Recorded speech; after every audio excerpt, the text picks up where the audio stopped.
Welcome to the Fuakata podcast, talking about life, art, and invulnerability, from comics to politics to philosophy. Just because a guy makes comics doesn't mean he can't kick some ass. Nothing is off limits. Here is your host, Juan Navarro.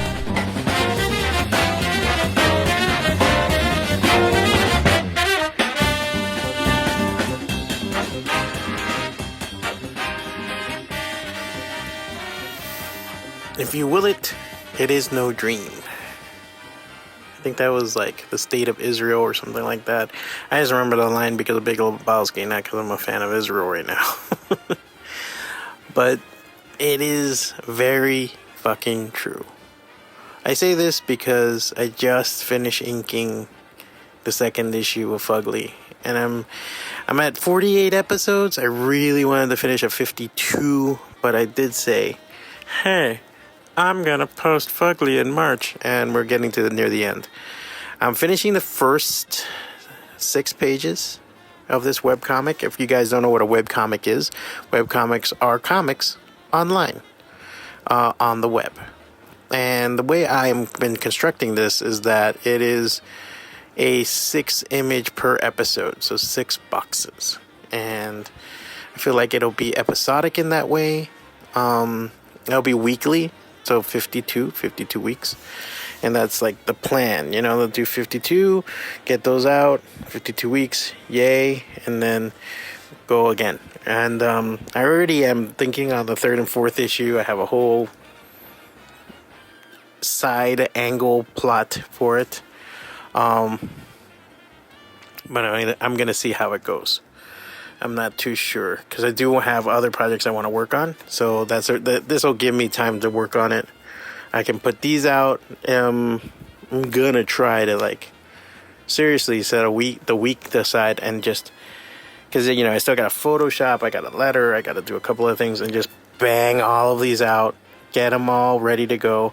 There's gonna be a webcomics format for it, an Instagram format for it, and a print comic format for it.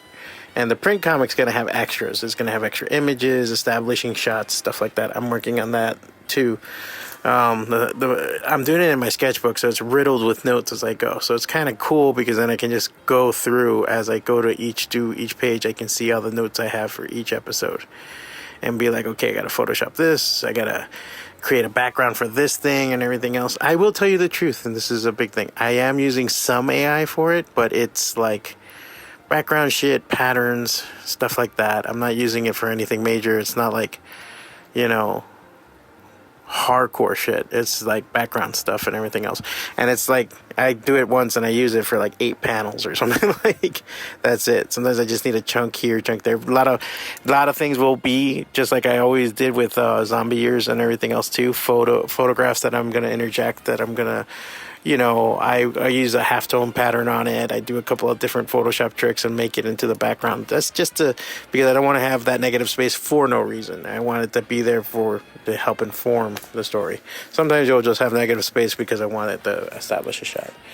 So I'm just really proud of that I was able to finish these last 2 pages and really bang it out. I've had this new thing, which I call Pad, which I have it going through my calendar, which is a page a day. Originally it was a page a day. Now it's a panel a day because I've just been busy. I'm getting my master's degree. I'm getting some other stuff done. I'm working every day as much as I can. So a panel a day is like anywhere from 20 minutes to an hour of sitting down and drawing. And sometimes it takes a lot to get it done, just because the day's busy. Regular life just gets in the way. It's very hard because you have to work, you have to make money, you have to put stuff aside. You have also familial and relationships that you have to pay attention to. And so just a lot of things. And, I'm Mr. Bite Off More Than You Can Chew all the time. So that's another thing that kind of didn't help. But it has been very, very, very fucking cool just to get it done. And now I'm just working towards what's the next step. And then getting that done too. So yeah, like I said, I'm really, really proud of the fact of how it went. I'm really proud of the fact of how everything is doing. And this is what it means to will it, man. And sometimes it's the long game. It's not immediate. That's the hardest thing. And you can go into volumes about how our current culture is. It's why AI works in the way it works, that in the sense of what people want as far as making art. Because what is it? Then press a button, do this, and have that. Press a button, do this, and have that, and just go on and so on and so forth. I've been just putting sitcoms in the background while I'm drawing, and most of the time from YouTube. I'm getting away from Amazon and some other shit, and I just don't want to be paying to watch a fucking stupid shit. So YouTube is free-ish, so I'm like, all right, fuck it, you know. And I've been watching like Barney Miller, like a lot of old Barney Miller. Barney Miller was a sitcom from the 70s. It was like a police station sitcom, and it's quaint in the sense of where it was at in their mind, but it's great because there was still ways of addressing things and doing things in it. And I don't know, I just find it, I don't know if it's old. Even when I was a kid, it was old. Look at it that way. I remember watching it when I was like 5 or 6 years old, and it was already like 15, 16 years old. It came out in like 1970. But, you know, it's 1970s New York. You know, you had some great... You had like, Abe Vigoda was in it. He was a fucking beast, you know. The actors, so the guest actors, too, that would come in. There's people that you just see that walk in, and you're like, oh, it's the guy from Halloween. The inspector guy from Halloween, he was in it. So it makes it fucking cool. And I really dug those shows. So I just was watching it, and I was like, man, you know what would be hilarious is like get the 70s Doctor Strange and put it in there, or the 70s Daredevil, like something like that, you know, the 70s Spider-Man, and you can like, you know, AI it or something. You know, it would be funny to do something like that. But we all know that shit would be bad. Like, we can't be using this shit. You know, it's all going to collapse. It's all going to go away. I think AI is going to be a funny bit, you know? It's going to be one of those things like disco. Like, how the fuck was this popular? It was at the time, you know? It's going to be one of those things because it's not feasible anymore. And I feel like it's crumbling, and it's really bad, and it's ready to fucking fall into the ocean right now. I mean, I just don't know if they'll turn around and make turn on the robots and just kill us all to survive. So that's a whole other bag. But in the immediacy of making these things and having it right now, we don't get to do the struggle. And the struggle is real. And the struggle is something that helps and builds and does a lot of shit. I was, my wife and I were, fucking talking and plotting, and we're always doing something. If you think I bite off more than I can chew, you have not met my wife. My wife is a do-all, and she does it awesome. So she's amazing at that. But it's one of those things where both of us go, where it's hard is because of money. That's all it comes down to. We still have to work. We still have to go out. We have to still buy our groceries and do this and do that and live while making art. And those two don't necessarily go together. You either neglect one or the other. And we try not to have it either happen. So it's a balancing act. It's not easy, but it's about willing it. And if you're willing it and you're able to do it and put it together, man, is that an amazing fucking thing. And that's something you have to find in yourself. You have to find a way to go and say, all right, I'm going to make this happen one way or another. Come fucking whatever may come, I'm going to make this happen. And if you can do that, you will go in a long fucking distance. You will get a lot of things done. And when you finally get to a certain threshold, like now, for myself, where I finished second issue, you feel like, fuck yeah.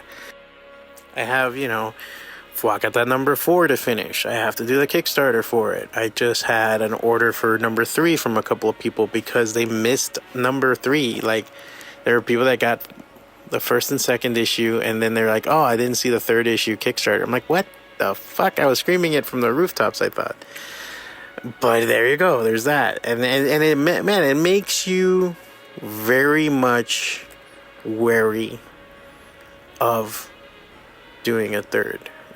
Doing another Kickstarter, because you're like, how many times can I go back to that well for it? But I am going to attempt it. It's probably going to be in April, hopefully.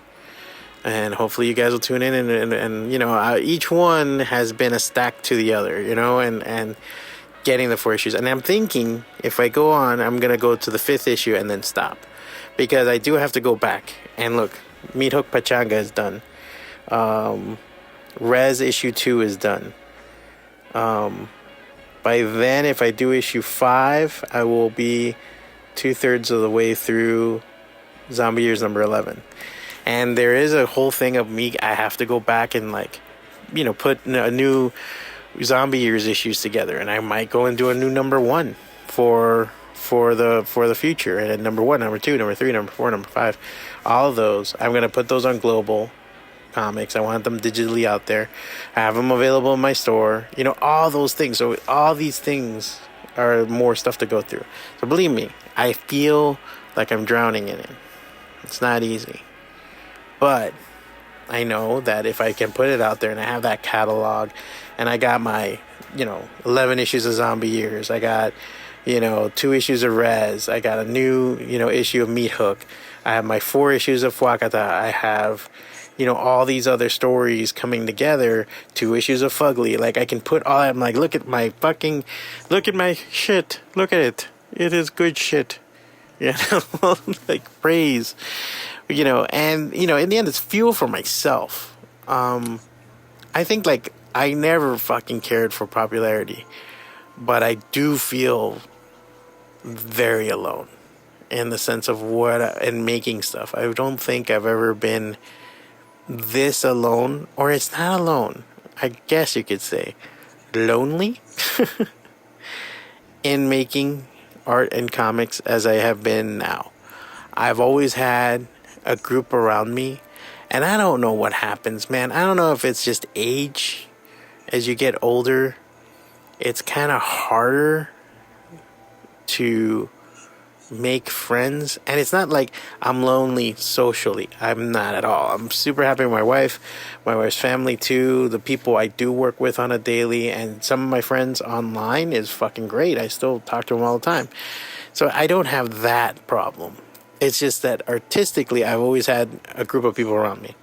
You know, I was with Creature Entertainment. I was working with artists like Jeff DeCao and Jose Fariz and Daniel Delitsky, Andre Labrada, Kenny Calderon. I've always been working, and they would be around. And literally, we had a studio one time. So we would have this comic shop studio, and we were just pumping stuff out. And it was great to walk down the hall and, like, you know, take a break and say some dick jokes or something, go get lunch together, and then go back at it. That camaraderie and having someone as another artist, it's hard. You know, like, I just don't find that anywhere. The comic scene here in El Paso is weak. It's very weak. It's set in the nerdy, stupid fucking way it wants to be, and there's very few artists working out, and they're coming out. There probably are out there, but they're not coming out, you know, to make stuff. Some people just want to sit there and talk about making comics, and I hate that shit. After a while, I get really fucking pissed off, actually. Because, and this isn't any creative endeavor, I'm just really fucking sick of people talking about what they want to do, or if they could do it. You know, if given the chance, you have the fucking chance. There's a paper and a pencil. You start going at it. You know what I'm saying? Like, that's all it takes to make a fucking comic. You know, if you want to make a little bit fancier, you want to do more, yes, you need a scanner, a computer, use your phone. But there's just so many, you can use an iPad and make fucking everything. You know, it's amazing. I have an old iPad that doesn't even have the nice fucking pencil. I can't even use the Apple Pencil on it. And I've been able to color work and do amazing on it. Like, now I'm, like, even thinking in my head, like, I gotta fucking get a real iPad with the pencil, because if I'm doing it with this shit, and there's just so much more you can do with more flexibility and better processing, shit, man, I should fucking do it. But it's not easy, you know. It's not easy to just grab those things, but you persevere, you will it. That's what makes it worth it. And it goes back to that. And I just fucking get, you know, with people. And the same thing in the arts world. You know, there's been some museums and places that have featured my work lately, and it's been really cool, and I've been making my paintings, but I don't, at least as far as I don't have an artist to bounce things off of, and another artist to talk about and work something out with. And I think that's where some of my shit comes from. Sometimes I just feel very alone in that sense because I'm used to it. I've had some comic shops that are super openly warm and awesome with enjoying my work and doing stuff, but and it's time too, because you have to, to develop those relationships, you have to give time to those relationships, and I just don't have time either. That's like the other thing. Like if I gotta hang out at this shop and talk shit for 3 hours, that's 3 hours I could be drawing. And my time being what it is, it's very hard. So again, that balance is fucking not there. But, again, you gotta will it. You gotta will it. All it comes down to. There's no bullshitting, there's no anything. You just have to will it. And divide the time, attack the project, set the small goals that are easy to accomplish, Like that panel a day shit, I always go over. I always do 2 panels, 3 panels. I sometimes, like today, get 2 pages done in the morning before I go to work. That's fucking great. That's a great day. That's awesome. And it offsets like the day where I literally just squiggled a line sometimes or I didn't get to. And I broke my streak. I had a streak from December all the way till March this month. Yeah, right? March. So it's almost like 90 days or 60 days of making comics every fucking day, drawing every day. And there was like 2 or 3 days that it was like some travel stuff happened, some other things were going on and everything else, and boom, got fucked. And it's fine. It's not like, you don't break the chain, but if it does, whatever, you get back up on it and you get on it. And now I'm on like my 8th or 9th day of not breaking the chain. So that's fine too. And things are important. There's things you have to do, and you have to take care of yourself. I'm in all this. I'm trying to put a weightlifting regime in it and walking regime that I'm trying to do because I'm getting older and I need to get the energy and I need to get more in shape because it's just fucking how it is. So there's a lot to do, but you have to will it, and be responsible and be on it. And I think, I'm really happy with myself and hopefully all of the things I have to do. But, it'll do it. Just will it. And most of all, be good.